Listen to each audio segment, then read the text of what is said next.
highest level of gratitude to my channel members. If you would like to be a channel member, I have posted a link in the description to join.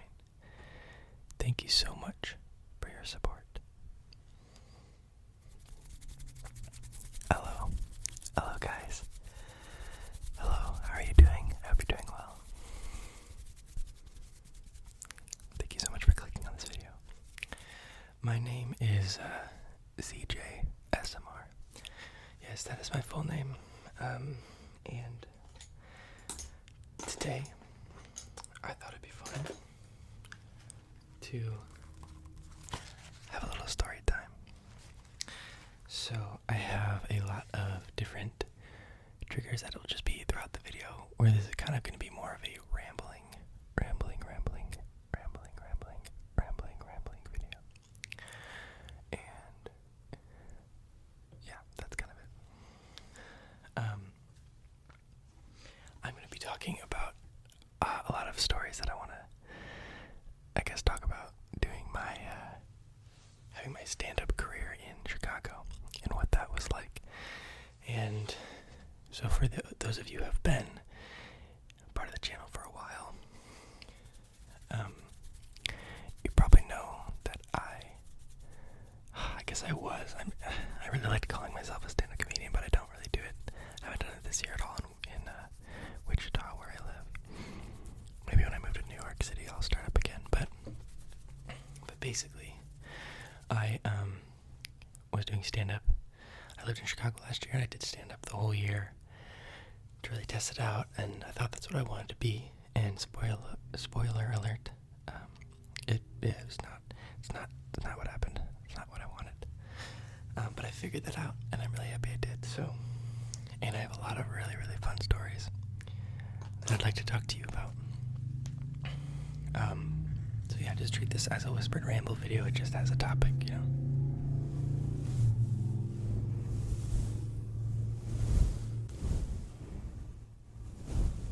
And just please enjoy the random car sounds of revving the engine really loudly. That I'll sprinkle that in randomly throughout the video. That's all intentional, just so you know.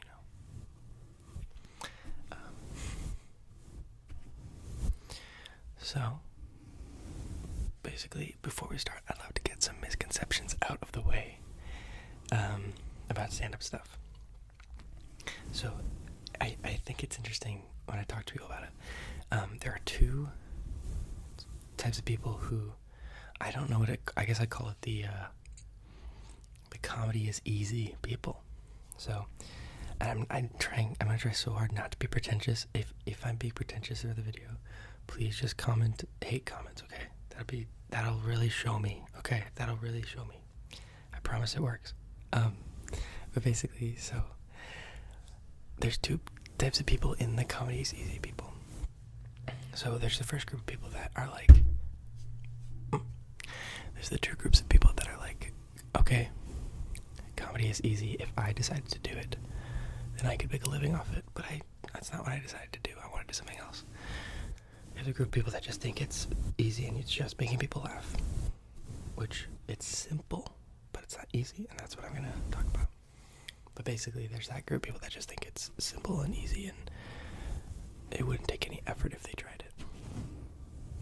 And then there's another group of people who acknowledge that comedy is difficult. They acknowledge that stand-up is hard, but like for the wrong reasons. You know, they don't fully grasp why it's so difficult and the challenge that you face when you do it. And I think for a lot of the stories I'm going to tell, understanding the specific reasons of why comedy is really difficult, than things you would maybe not realize or think of, I think it'll help with the stories that I'm going to tell. So basically, something that those people say is they'll be like, yeah, comedy is not easy, you know, you gotta go up in front of a lot of people, you could fail and bomb, and that's humiliating, you know, gotta write a lot of different types of jokes and stuff like that, and, you know, those things are difficult, yes, but those are kind of the first level difficulty things. Like, that's the first thing you need to get past when you start doing it, is the stage fright, is the, being afraid of humiliating yourself, which I guess is stage fright, but just like being able to comfortably talk in front of a bunch of people and be understood, not speaking too quickly, not speaking too slowly.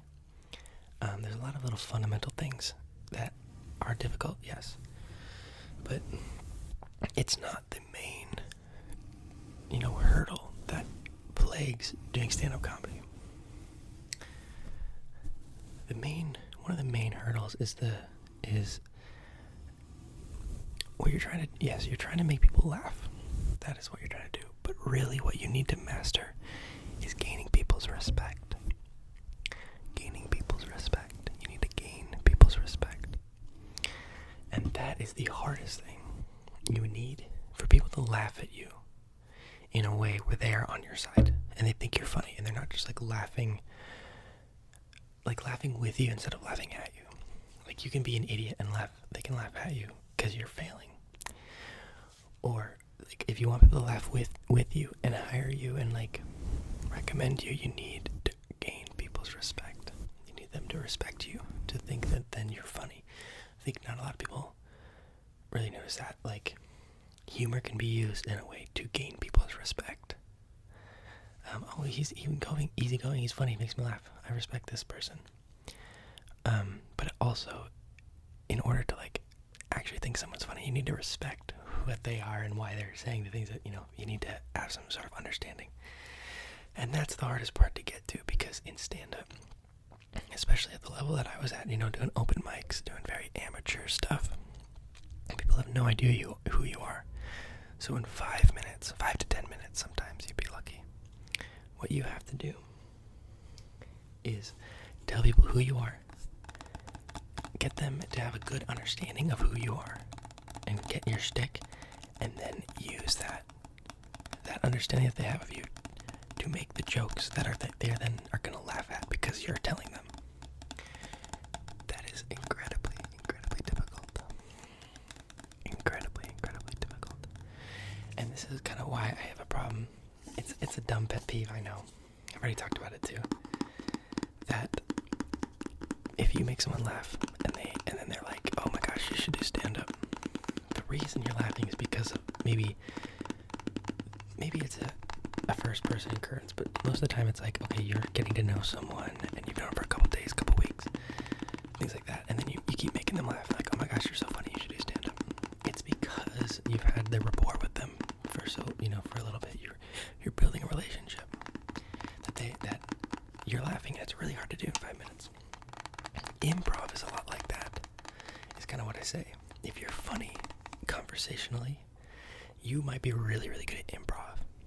Thinking of stuff off the cuff. But improv is scary because people think that every line you say has to be funny, which is just not the case. But it's really difficult. And the hard thing about gaining people's respect is the jokes have to be the best. When people write down a joke, this is the process of writing a joke. Okay, I think of an idea. I then write down the idea I think of, and I try to come up with a reason to elaborate on it. I wonder if I can do an example. Okay, here's actually a great example because it was such a bad joke. Okay, it's so bad. This is a great reason why it's okay. My idea was, I noticed that a lot of sharks have really, really strange names. There's the lemon shark, cookie cutter shark, great white shark, tiger shark. There's a lot of animal sharks, bull shark, things like that. And I did a bit about how I forget kind of what the bit was, but it was because it was so stupid. It never worked on stage. It was basically about how the person that invented the names for the sharks must have been really upset at the person who created the names for land animals, and they like the person who created the bull and the tiger and there's another one, slept with that guy's wife, and so that guy was okay, bull shark, tiger shark. It was not good. It was really bad. So you think of the idea, you spend hours thinking on how you can elaborate that idea. What are ways that you can that are funny and interesting, that are new ways of thinking about something? You spend hours on that, and then you sign up for an open mic, and you imagine performing that joke. One of the lines was like, imagine the person who made Lemon Shark, they're just like in a boat, they see a new shark, and they're like, and they got, oh, there's lemons in my boat. Lemons. Lemon shark. It's not funny. It's not funny, like, at all. And you know, if that is what you hear, you know, oh, there's another random sound being triggered, nice. You know that I lost my train of thought. Oh, if someone performs that joke, you know they spent hours on it. They signed up this open mic to tell that joke, and that was what you lose so much respect. You're like, that's the best you could come up with. Are you serious? And you're being critically judged. Critically judged. It's really difficult, so respect is such a big part. I'm sorry, I don't want to spend such a large portion. This video's gonna be long, I guess, because, oh my gosh, that's just the first thing I wrote down is misconception. So yeah, I guess that's rant over. I'll actually talk about what's my journey. So basically, when I was 15, or I was 16, I don't remember. I basically started getting really into comedy and seeing that people could make a living off of that, and I was like, oh my gosh, that sounds amazing. I would love to do that. And I kind of talked to my girlfriend about it, and she was like, then you should do it. She's always been just follow your dreams. Very supportive. Love it. And, yeah, so I just started doing it. I started writing jokes, writing down things. And I remember the first joke I ever wrote down. The first joke I ever wrote down was, I understand why Peter Pan doesn't want to grow up because I hate dealing with pubes. That was the first joke that I wrote down in my journal of jokes. Holy crap, it got way better than that. But dang, that was rough. Yeah, that was just so bad. But I have it in my notes, so yeah. So like, obviously, for a year I started writing jokes. I took writing classes. I started really studying how jokes are made, formed, like what is it that makes people laugh most, things like that. What type of topics do people talk about usually? And over that first year, I started just working really, really hard to gain a inventory of jokes, because I thought that's what you need to do. I need to have a fast inventory of jokes to use in conversation. If someone ever needs an impromptu thing, I need to do that. So then a year later at my school, I had like a talent show type thing, and it wasn't really a talent show, but it was like a showcase of talent, which is literally a talent show, but it's not, no one like can win. It's just that. And I performed stand up for the first time in front of my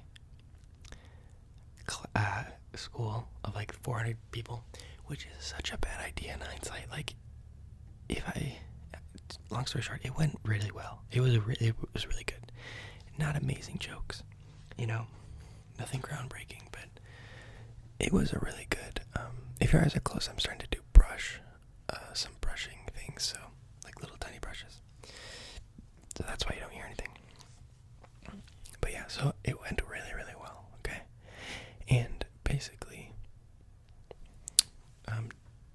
doing that just kickstarted. I was like, okay, yeah, this is what I want to do. And looking back, the reason that people maybe thought it was really good or really liked me was because a lot of people knew me and they could laugh at my jokes. So, yeah. Anyways, went really well. I was like, okay, perfect. This is what I want to do. This is exactly that feeling of getting a room of people to laugh at something that you thought of is just, oh, it's invigorating. It's so good. So that's what I did. And just kickstarted everything for me. So basically, what ended up happening was I just spent 2 years really hard, getting ready to graduate, and, COVID happened, and that was rough. So I just spent a lot of time writing jokes. For hours a day, I would write jokes. I took classes so that I could write jokes. Like, I took creative writing so I could just write jokes throughout the class. And it was really awesome, and I worked a full year as a gap year gain money so that I could move and feel, comfortable with finances and everything. It was great. So then, I also made like a comedy album. Actually, I wrote a comedy album with like a musical. It was music comedy, like Lonely Islander, Little Dicky, stuff like that. And if you want to check it out, you can check it out nowhere because I took it off Spotify because it's cringe. I actually really like it, but it costs like $50 a year to keep up on Spotify, and I just it's not worth it. It's not worth it. At least the service I was using. Maybe it's different now. So I just did a lot of little projects like that, worked on a comedy album. I performed at places. I did a lot of different open mics, and it was cool.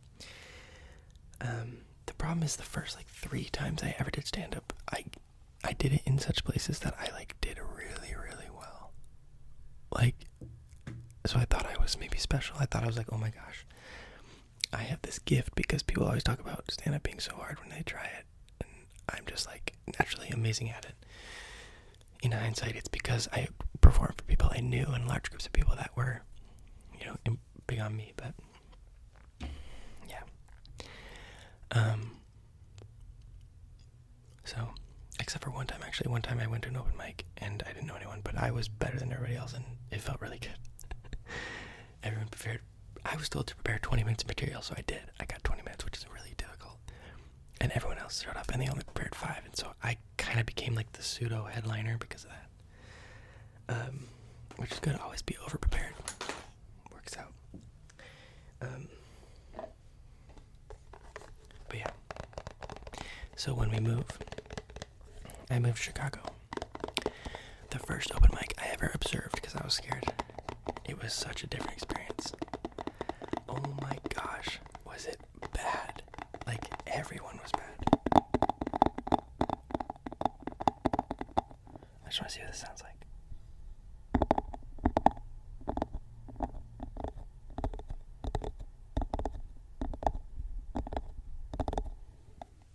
That seems cool. I might add that as a trigger. But anyway, basically, I went to an open mic and it was so bad. It was so weird. I don't understand. See, the thing that I started noticing about ASMR and or about comedy, Freudian slip, I guess, is that the people that do it are really, really strange and really I remember at that first time there was so many different things. There was this one guy who basically, literally this one guy just ranted for 5 minutes. That's all he did. He just ranted, and it was so awkward. He was complaining about his ex-girlfriend he just broke up with, or she just broke up with him, and she was like, isn't it weird how people will just be irrational and you break a family heirloom glass and they won't even try to listen to you about how it was an accident and all that, and then it was so uncomfortable. He ranted for 8 minutes and then was like, guess none of that was funny, and then left. So awkward, so uncomfortable. But there was one joke I really liked where this girl talked about. It was this kind of meta joke about how women are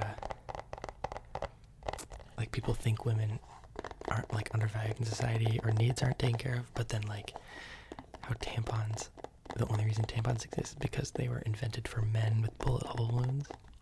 And it was a really funny joke how a woman was saw that and was are you serious? You get shot one time and you put a little thing that sucks up the blood in the hole that's bleeding, but I do that every month for the entire existence of this race, and it took this long. It was pretty clever. I thought it was a cute point, and I thought it was a creative joke. I remember that from that one. And this is when I noticed a trend. Going to open mics, the first couple, there's a weird thing where people will try to make the most innocent thing. It was a game that I love to play. If they're talking about something innocent, something completely, suitable to talk to children about, it was such a funny thing to see that people would then just 360 and turn it into the most inappropriate joke ever.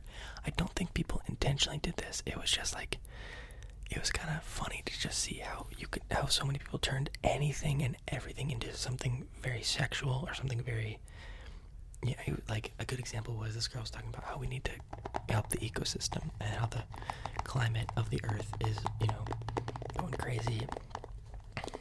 And if we don't take care of it, it's gonna die and we're not gonna be able to use it. And then she's like, just like my vagina. And then just went 10, not 10 minutes, but a couple jokes about how her vagina is an ecosystem that needs to be treated well or like taken care of, or else it's not gonna be able to be used. It's just funny to see. And that joke specifically was actually at one that my former youth pastor went to.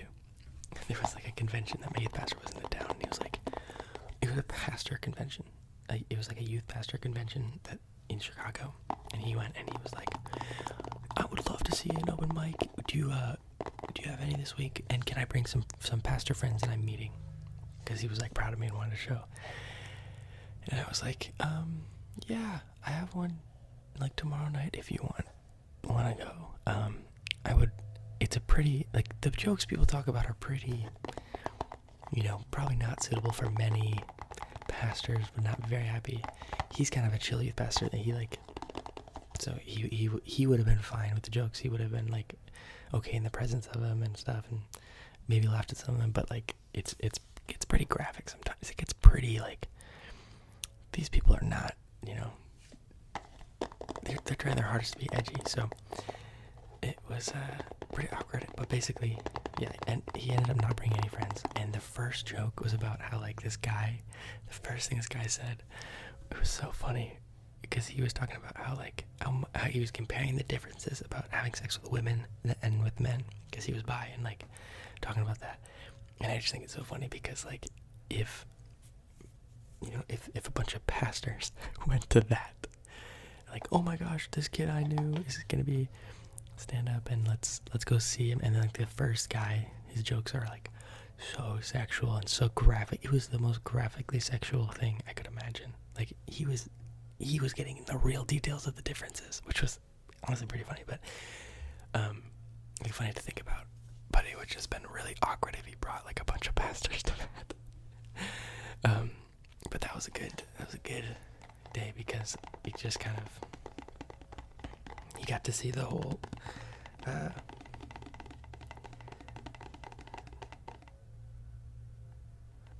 you got to see like the whole thing, and there's a lot of weird tropes. So like that's one trope, and people like for some reason turn something super innocent and just try to make it as sexual as they can.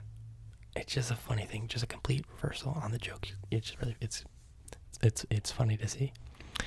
Another thing people did is when people weren't confident. I felt bad for when people weren't confident and like got insecure. They would just say like one of the first mics I saw, this guy was like said a joke, no one laughed. He's like, oh, well, I thought it was funny. It was like all Charlie Brown sad, and that's like something you can't do. You can't acknowledge. You can't like make people feel bad for you like for not laughing. It's rough. Like it is really quite a difficult thing for people to do. It's like hard for them to laugh at you if you're just like all self-deprecative in front of them. Then it's like you get pity laughs maybe, but it's difficult. And then I remember there was another thing. Oh yeah, another thing that one of the people did, like my first ever open mic. One guy was talking about how making his girlfriend finish, and he was talking about right when he was talking about like the orgasm, whatever. He looked at me like straight in the eyes and made eye contact with me, and I was 19. And he came up to me after and was like, "Dude, you can't come to like these shows. Like, you made me feel like a pedophile when I was telling that joke." And I was like, "That's like a weird. I feel like that's not a me thing." Like, I just want like what it was so dumbfounded. I was like, "What the heck?" I guess I should put like a warning in the beginning that there's kind of mature words being said. But yeah, it was just like it's really, it's fun. You really get to see the raw versions of people when they do stand up. It's pretty interesting.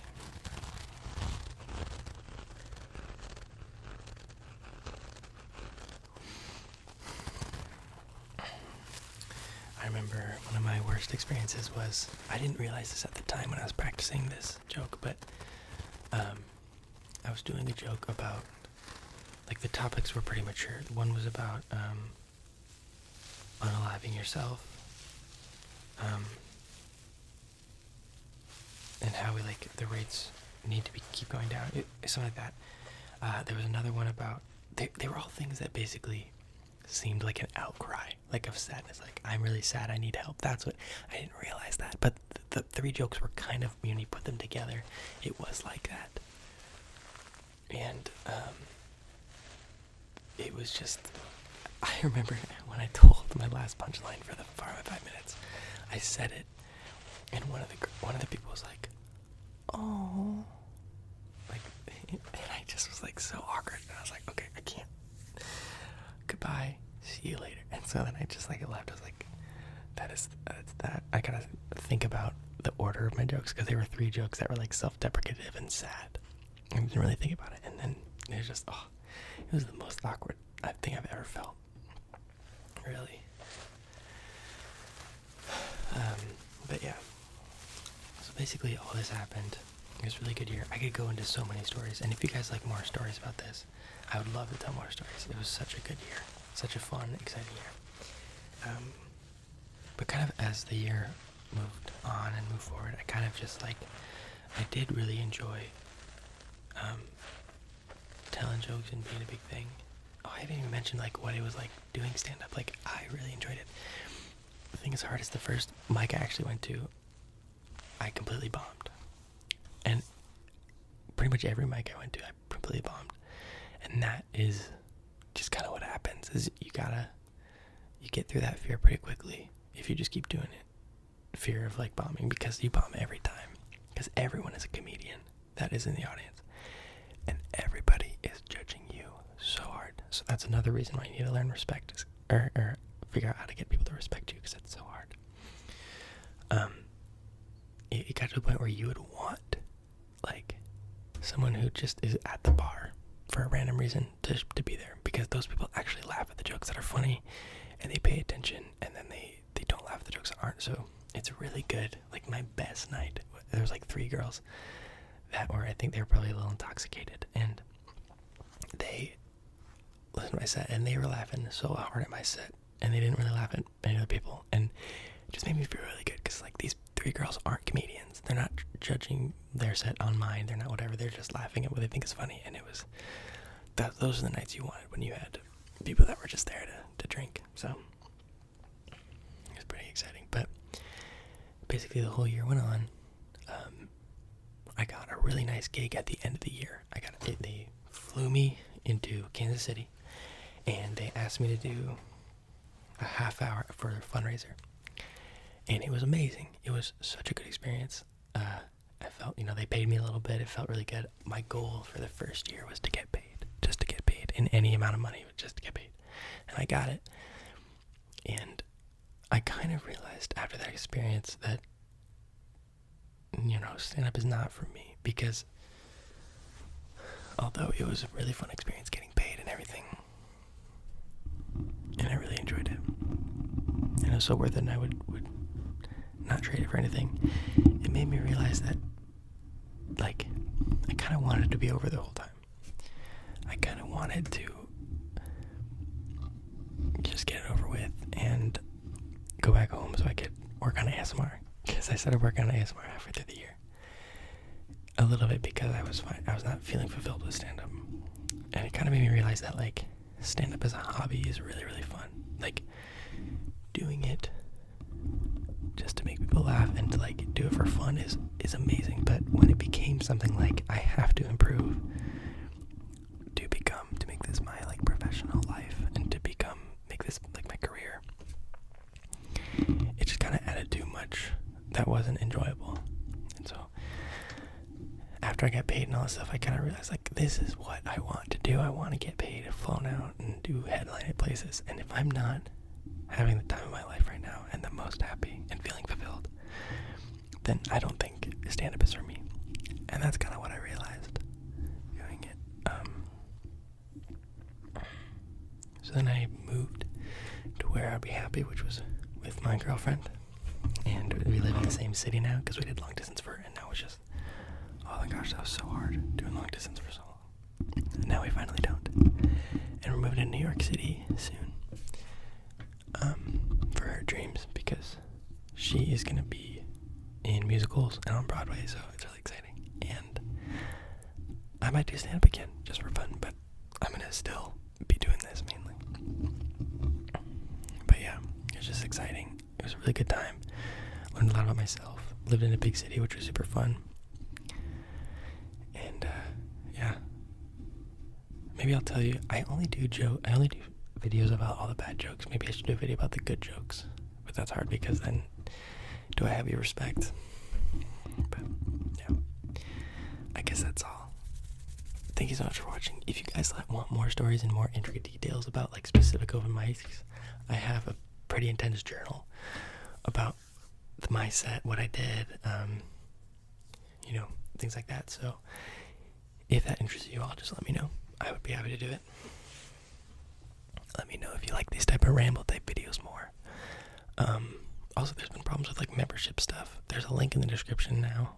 For some reason it doesn't show the join button on mobile. I don't know why, but there's a link now, so we have that. If you'd like to join my membership, feel free. It's not free, so that's kind of like the main thing.